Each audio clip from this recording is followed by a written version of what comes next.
ప్రపంచమంతా ఎప్పుడెప్పుడా ఎదురు చూస్తున్న తరుణం వచ్చేసింది. నిప్పులా రగిలిన పశ్చిమాసియాలో శాంతి పవనాలు వీచాయి. యుద్ధానికి ముగింపు పలుకుతూ ఇరాన్, అమెరికా దేశాలు ఒప్పందంపై సంతకాలు చేశారు. డొనాల్డ్ ట్రంప్, ఇరాన్ అధ్యక్షుడు మసౌద్ పెజెష్కియాన్ చారిత్రాత్మక అవగాహన ఒప్పందంపై సంతకాలు చేశారు. ఈ ఒప్పందంతో ప్రపంచ వాణిజ్యానికి అత్యంత కీలకమైన హర్మూజ్ జలసంధి తిరిగి తెరుచుకోనుంది. ఈ ఒప్పందం తర్వాత ఇరాన్ ఓ ప్రకటన కూడా చేసింది. శాంతి ఒప్పందంపై చర్చలు పూర్తయ్యాయని పేర్కొంది. ఒప్పందం అమలుకు ఇది పరీక్షా సమయమని తెలిపింది. అయితే ఈ రెండు దేశాల మధ్య దాదాపు 14 అంశాలపై రాజీ కుదిరినట్టు తెలుస్తోంది. ఈ 14 అంశాలకు ఏవి అని కూడా తాజాగా అమెరికా ప్రకటించింది. లెబనాన్తో పాటు అన్ని వైపులా సైనిక చర్యల నిలిపివేతకు అమెరికా అంగీకరించింది. ఇరాన్, అమెరికా తుది ఒప్పందానికి 60 రోజుల గడువు ఉంటుంది. పరస్పర అంగీకారంతో ఇరు దేశాలు ఈ గడువును పెంచుకోవచ్చు. 30 రోజుల్లో హర్మూజ్ దిగ్బంధనాన్ని పూర్తిగా ఎత్తివేసి టోల్ లేకుండా ఇరాన్ నౌకలను అనుమతించాలి. ఇరాన్ పునర్నిర్మాణం కోసం $300 బిలియన్ నిధులు ఏర్పాటు చేయడం, అణ్వాయుధాన్ని ఎప్పటికీ తయారు చేయకూడదని ఇరాన్ అంగీకారం తెలపడం లాంటి అంశాలు ఒప్పందంలో ఉన్నాయి. అలాగే ఆంక్షలు ఎత్తివేసే వరకు స్వేచ్ఛగా చమురు అమ్ముకునేందుకు అంగీకరించాలని ఇరాన్ కోరింది. ఫ్రాన్స్ పర్యటనలో ఉన్న అమెరికా అధ్యక్షుడు డొనాల్డ్ ట్రంప్ ప్యారిస్ శివార్లోని ప్రతిష్టాత్మక వెల్స్టైల్స్ ప్యాలెస్ వేదికగా ఇరాన్ దేశంతో కుదిరిన అవగాహన ఒప్పందంపై అధికారికంగా సంతకం చేశారు.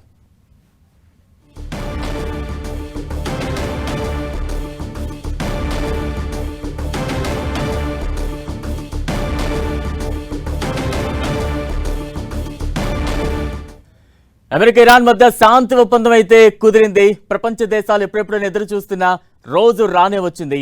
ఇక మరింత విశ్లేషణ అందించేందుకు ప్రస్తుతం ఆ విశ్లేషకులు పెంటపాటి పుల్లారావు గారు మనకు అందుబాటులో ఉన్నారు. పుల్లారావు గారు నమస్తే అండి.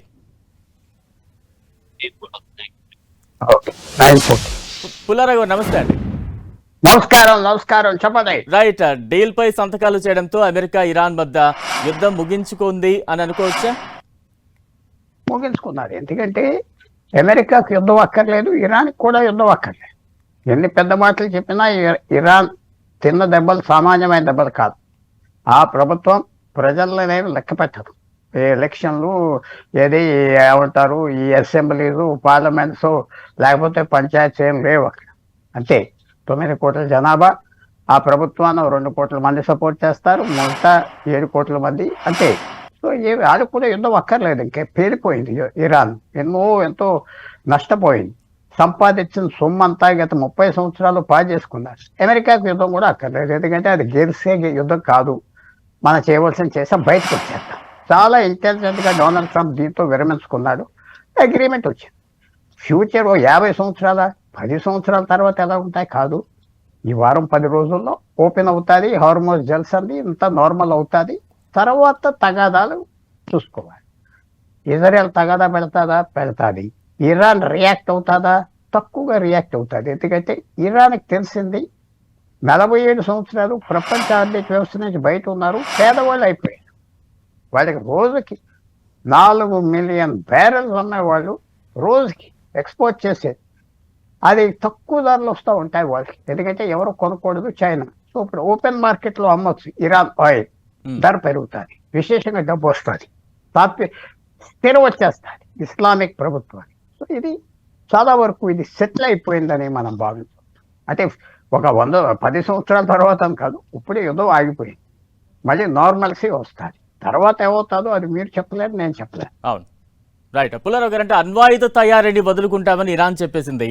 దీంతో మిడిల్ ఈస్ట్ లో ఉద్రిక్తతలు తగ్గుతాయని మనం భావించచ్చా? ఇంకా అణ్వాయాలు వెపన్స్ తీసేస్తుంది ఇరాన్, ఎందుకంటే వాళ్ళకి అవి ఉండినా లేకపోయినా ఇంకెక్కర్లేదు. ఇప్పుడు అమెరికాతో స్నేహం వచ్చింది. 47 సంవత్సరాల నుంచి అమెరికాతో స్నేహం లేదు. అమెరికా కూడా ఇరాన్తో ఎందుకు స్నేహం చేస్తుందంటే చైనాకి దెబ్బ, రష్యాకి దెబ్బ. మాతో స్నేహం లేదు కాబట్టి ఇరాన్, రష్యా, చైనా మీద ఆధారపడి ఉన్నది. మనతో స్నేహం రాగానే వాళ్ళతో తగ్గిపోతుంది ఆటోమేటిక్గా. సో అమెరికా కూడా వాళ్ళు ఆలోచించేది ఇరాన్తో కొద్దిగా స్నేహం చేస్తే చాలా వరకు మనం విషయాలు సెటిల్ చేద్దాం. విదేశీ విషయాల్లో, ప్రైవేట్ విషయాల్లో ఒక రూల్ ఉండాలి. మనం సంబంధాలు తగ్గించుకుంటే అసలు వాళ్ళ మీద ఏం పరపతి ఉండదు. మనం డబ్బు ఇవ్వటం మానేస్తే కూడా మన మాట విండవు. వాడు ఒక రౌడీ అయినా కొద్దిగా పడేస్తా ఉంటే మన మాట వింటాడు. అమెరికా పాలసీ అది. అమెరికా ఏమంటారంటే ఒక వర్స్ట్ ఫెలో డిక్టేటర్గా ఉన్నదా వాడితో మా సంబంధాలు ఉంటే కొంతవరకు వాడు మాతో మాట్లాడతారు, కొంతవరకు మోడరేట్ అవుతారు. సో అమెరికా ఇరాన్తో మంచి స్నేహానికి నిన్న డొనాల్డ్ ట్రంప్ చెప్పిన మాటలు అన్నీ అయ్యే.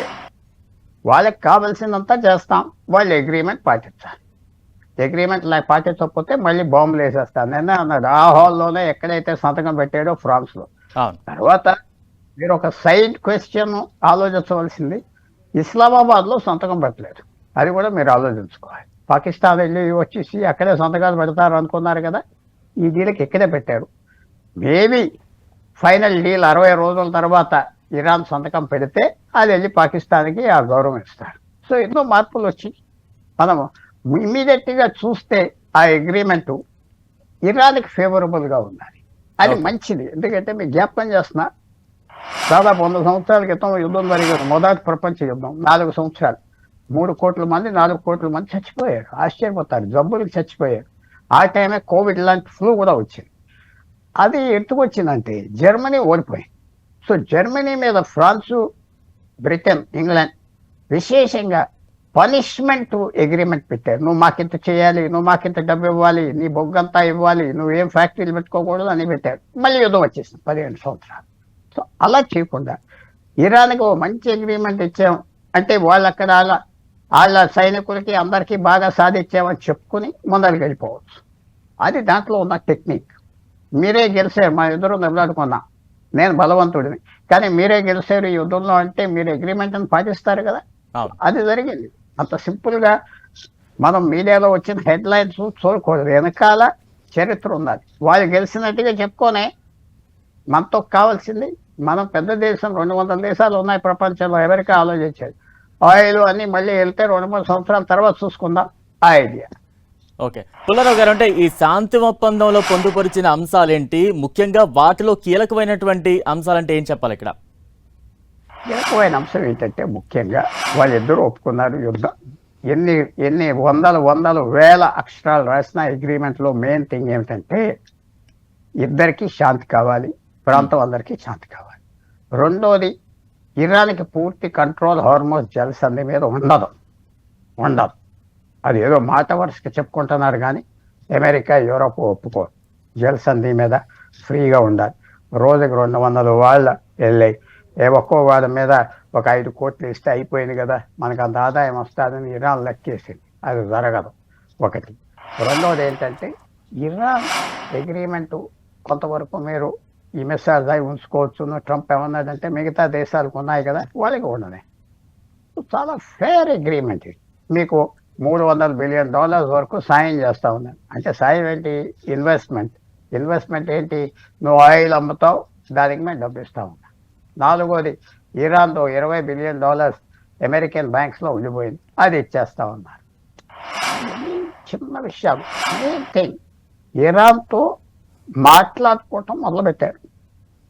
ఇప్పటి వరకు 40 సంవత్సరాల్లో అమెరికాకి ఎంబసీ లేదు ఇరాన్లో, జ్ఞాపకం పెట్టుకోండి. ఎంబసీ లేదు వాళ్ళకి, అమెరికాలో ఎంబసీ లేదు.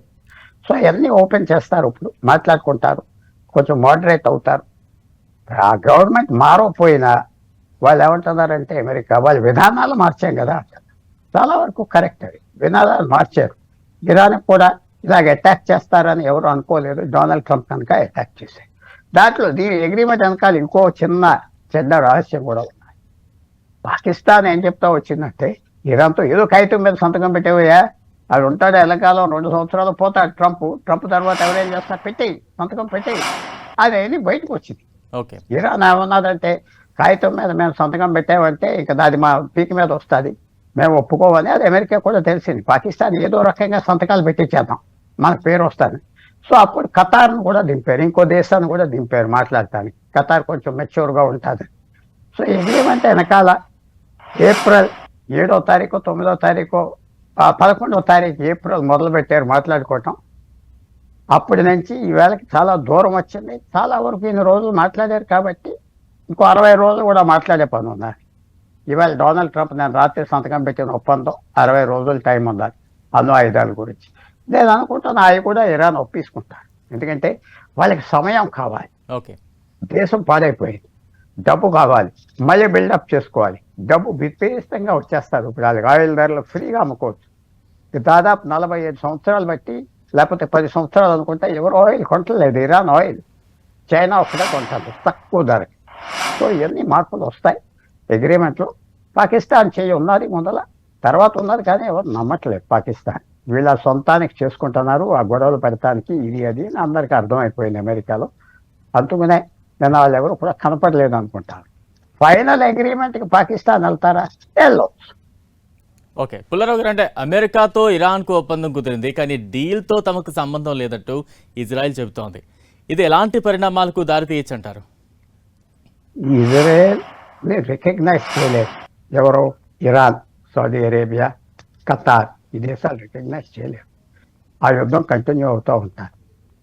ఇరాన్, సౌదీ అరేబియా, పాకిస్తాన్ అందరూ ఏమంటున్నారంటే, మనం అమెరికాతో స్నేహం చేసుకుంటే ఇజ్రాయెల్తో అమెరికా స్నేహం తగ్గిపోతుంది. తగ్గిపోతే ఇంకెవరు ఆప్ చేయలేరు, మనం వాళ్ళ సంగతి చూడొచ్చు. అది వెనకాల ఉన్న బ్యాక్గ్రౌండ్, అది ఉన్న బ్యాక్గ్రౌండ్. సో ఇజ్రాయెల్కి కూడా తెలుసు. వాళ్ళు ఇప్పుడు ఈ యుద్ధం తర్వాత ఇరాన్ బలంగా బయటకు వచ్చింది. ఎందుకంటే అమెరికాతో ఇంకా ఓపెన్గా మాట్లాడుకుంటుంది. అమెరికాతో విరోధం తగ్గిపోయింది. ఇరాన్ అమెరికాతో చక్కగా ఉంటుంది. మీరు చెప్పిన అన్నీ చేస్తున్నాం, ఇజ్రాయెల్ చూడండి. ఇజ్రాయెల్ అమెరికా దూరం తవ్వటానికి ప్రయత్నం చేస్తుంది. ఇది అసలైన పరీక్ష ఇప్పుడు ఇజ్రాయెల్. ఎందుకంటే పవర్ఫుల్ ఎనిమీ ఇరాన్ ఉన్నారు. అమెరికా దూరం అయింది. అమెరికన్ ప్రజలు కూడా ఇరాన్ మీద పూర్వం ఉండే ఇజ్రాయెల్ మీద ఉండే మమకారం ఇప్పుడు లేదు. సో రాను రాను ఇది ఎలా మారుతుందో మనం చెప్పలే. కానీ ఇజ్రాయెల్ చెప్పింది కరెక్ట్. మాతో అగ్రిమెంట్ లేదు, మమ్మల్ని అల్లరి చేస్తున్నారు, పక్కన ఉన్న దేశాల నుంచి సైనికులు పెట్టి, ఆ దేశం సైనికులు పెట్టి మాతో యుద్ధం చేస్తున్నారు, ఇప్పుడైనా మమ్మల్ని చంపడానికి ఉన్నారు, మేమతో లేదు. సో ఇది ఎలా చేస్తారు ఇజ్రాయెల్? ఇవాళ నిన్న బాంబులు వేసేస్తే మొత్తం అమెరికన్ పబ్లిక్ వ్యతిరేకం అయిపోతారు ప్రపంచం. సో ఆగుతారు కొన్ని రోజులు. ఆగాక ఇరాన్ తగ్గిపోతే, ఈ అణు ఆయుధాలు అగ్రిమెంట్ జరగకపోతే మళ్ళీ గొడవలు జరుగుతాయి. తప్పదు. నా వ్యూ ఏంటంటే ఒక 60 రోజులు 90 రోజులు ఆయిల్ మళ్ళీ వచ్చేస్తే ధరలు పడిపోతాయి, స్టోరేజ్ ట్యాంక్స్ ఫుల్ అయిపోతాయి, మళ్ళీ ఒక సంవత్సరం వరకు ఏమైనా అక్కర్లేదు. తర్వాత మనం ఇతర దేశాల నుంచి ఆయిల్ గ్యాస్ తెచ్చుకుంటున్నాం కదా, ఇప్పుడు పెరుగుతుంది కదా, దూరం నుంచి తెచ్చుకుంటున్న ఆయిల్ వచ్చేస్తాం. సో అందువల్ల భారతదేశం వరకు ఒక 60 రోజులు 90 రోజులు పీస్ఫుల్గా ఉంటే చాలా వరకు మన ప్రాబ్లమ్స్ వచ్చే 2 సంవత్సరాలకి తగ్గిపోతాయి. Right, thank you Pentapati Pullarao గారు, మాకు సమయం కేటాయించినందుకు థ్యాంక్ యూ సో మచ్.